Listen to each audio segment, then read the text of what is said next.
Hi, I'm Lily and welcome back to the Florida Native Plant Society's Terminology Tuesday. It's a cold and wet edition today.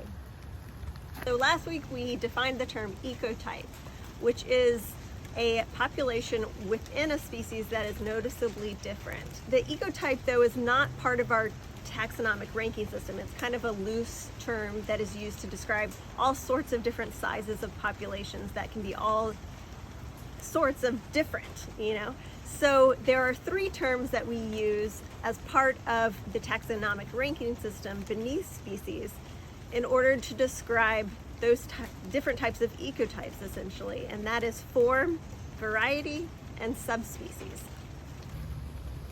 Form can be used to describe a population that might have a different color of flower or a different shape of flower. In our native pitcher plants, Sarracenia species, we have a variety of forms within the species Sarracenia flava, the yellow pitcher plant. And those species have different color forms, but they're only recognized as forms, and they're not recognized as anything more than that because they're not geographically distinct enough and they're not genetically distinct enough to be considered a variety or a subspecies. So a form can be acknowledged in the Latin binomial of a species. For instance, our Sarracenia flava, there's a all purple variety, and it would be called Sarracenia flava F period atropurpurea. And that would denote that F period denotes it as a form, and then the name of the form would be atropurpurea. So if an ecotype is morphologically distinct enough, it becomes a form, and if it's both morphologically and genetically distinct enough, it can be called a variety. And that would be recognized in its Latin binomial as well.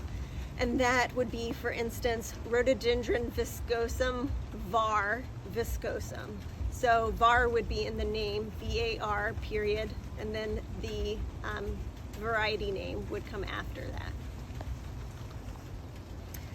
So if that ecotype is morphologically, genetically, and geographically distinct enough, it can be given a taxonomic ranking of subspecies, and that is denoted in the abbreviation SSP in the Latin binomial.